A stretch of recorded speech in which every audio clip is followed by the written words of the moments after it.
Hello, Assalamu alaikum.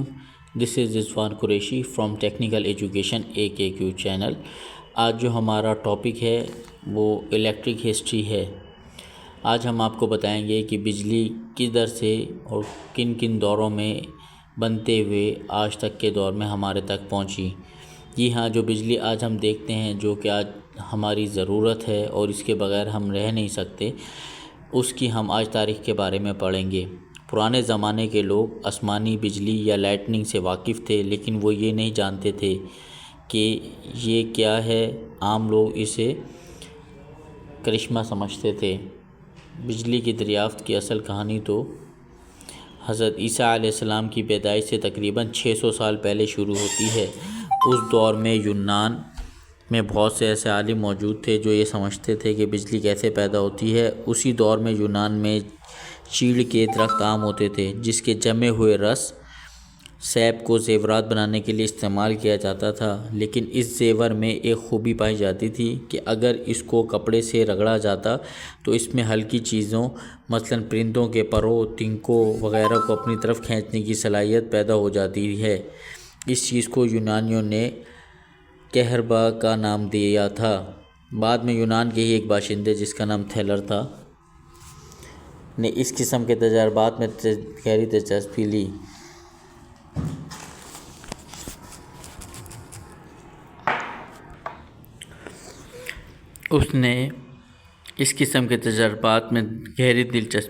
اسی نے آسمان پر بادلوں کی گرج اور اس سے پیدا ہونے والی چمک کا راز سمجھ لیا اور اس چمکنے والی پر اسرار قوت کو بجلی یعنی الیکٹرک کا نام دیا. تھیلر نے اس نظریہ کو سائنسدانوں نے بنیاد مانتے ہوئے 16ویں صدی عیسوی میں ملکہ الزبتھ کے ایک انگریز حکیم سر ولیم گلبرٹ نے کہربا پہ مزید تجربات شروع کیے، اور ان تجربات سے یہ بات سامنے آئی کہ کہربا جیسی کشش یا اٹریکشن کی خاصیت شیشے، گلاس میں، سلفر میں، ابرک یعنی کہ میکا میں، ویکس میں اور ڈائمنڈ جیسی چیزوں میں بھی پائی جاتی ہے. اس کشش کی خاصیت کو اس نے برقی قوت کا نام دیا اور ان چیزوں کو جن میں کشش کی خاصیت پائی جاتی ہے الیکٹریکا کا نام دیا. گلبرٹ کے بعد بھی سائنسدان واضح طور پر یہ سمجھنے سے قاصر رہے کہ الیکٹرک کیا چیز ہے. بہرحال ان سائنسدانوں نے مختلف تجربات کو جاری رکھا اور اس طرح سے وقت کے ساتھ ساتھ ان کے مطالعے میں اضافہ ہوتا گیا. 1700 میں فرانس کے ہاکسپی نامی انگریز نے پہلی مرتبہ برقی روشنی پیدا کی. اس نے اس ایکسپیریمنٹ کے لیے ایک شیشے کی بوتل سے مکمل طور پر ہوا کو خارج کر کے اس کو تیزی سے گردش دی، جس سے روشنی میں ایک چمک پیدا ہوئی.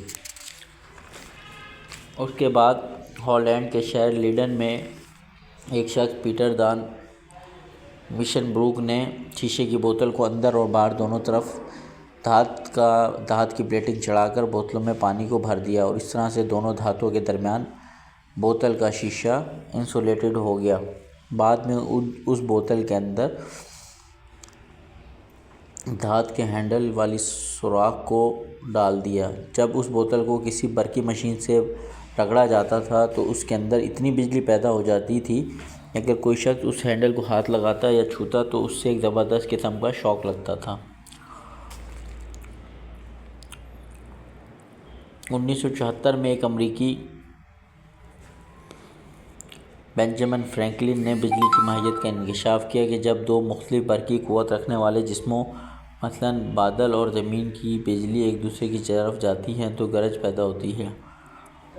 اس نظریے کی وضاحت کے لیے اس نے 1952 کی گرمیوں میں پتنگ اور چابی والا مشہور اور خطرناک تجربہ کیا. اس نے بارش کے دوران ایک پتنگ جو ریشم کی بنی ہوئی تھی فضا میں اڑائی. اس پتنگ کی کناریاں اس کے جو کنارے ہوتے ہیں اس کو لکڑی کے لوہے کی تار کی بنی ہوئی تھی، اور اس پتنگ کو عام دھاگے کی ڈور سے اڑا رہا تھا، اور اس ڈور کو اس نے پانی میں بھگویا تاکہ وہ اچھا کنڈکٹر بن سکے، کیونکہ پانی ایک یونیورسل سالوینٹ ہے. اس نے وہ جو ڈور تھی اس اسٹرنگ پر لوہے کی بنی ہوئی ایک چابی کو رگڑا تو ڈور میں سے چنگاریاں نکلنے لگیں، جو اس بات کو شو کرتی تھی کہ بجلی پیدا ہو رہی ہے. مندرجہ بالا جو تجربے کے بعد ایک اور سائنسدان پروفیسر وولٹا نے ایک اور قدم بڑھایا اور بیٹری کو ایجاد کیا۔ اس نے تحتی جو پلیٹس ہوتی ہیں ان کو 2 پتریوں کو اوپر تلے رکھا اور ان کے درمیان میں اس نے تیزاب سے بھیگے ہوئے کپڑے رکھ دیے، جس کی وجہ سے برقی بیٹری میں اتنا وولٹیج یا دباؤ پیدا ہوا کہ بجلی کی لہر تاروں میں دوڑ سکتی تھی۔ تقریباً 30 سال تک دنیا میں بجلی پیدا کرنے کا صرف یہی طریقہ تھا۔ 1800 میں وولٹا نے اپنی ایجاد کا دنیا بھر میں اعلان کر دیا، جس کی بدولت دنیا بھر میں بہت ساری لیبارٹریز پہ ریسرچ شروع ہو گئی، اور 1819 میں ڈنمارک کے ایک سائنسدان پروفیسر کرسچن اور اسٹڈڈ نے یہ بتایا کہ جو ہمارے پاس قطب نما کی چھوٹی سوئی کو جب ایک تار کے پاس لے جایا جاتا ہے اور تار میں سے برقی رو گزاری جاتی ہے تو سوئی میں عجیب سی حرکت پیدا ہوتی ہے، نیڈل میں حرکت پیدا ہوتی ہے۔ اس کے بعد 1820 میں ایک اور فرانسیسی آندرے ایمپیئر نے وولٹائی سیل استعمال کر کے مقناطیس اور برقی دباؤ میں ایک دلچسپ تعلق معلوم کیا۔ ایمپیئر نے یہ دکھایا کہ برقی رو خود مقناطیسیت پیدا کر سکتی ہے۔ اس نے ثابت کرنے کے لیے ایک تار کے حلقہ میں سے برقی رو گزاری اور دکھایا کہ تار کا حلقہ لوہے کے چھوٹے ٹکڑوں کو اپنی طرف کھینچتا ہے۔ 1830 میں مقناطیس پر مختلف نوعیت کے تجربات کرتے ہوئے مائیکل فیراڈے کے دماغ میں یہ خیال آیا کہ بجلی سے مقناطیس بن سکتا ہے، تو کیا مقناطیس سے بھی بجلی بن سکتی ہے؟ اور یہی وہ سوال تھا۔ اس سوال کے جواب کے لیے وہ تجربات کرتا رہا اور آخرکار وہ اپنے تجربات میں کامیاب ہو گیا۔ اس کا یہ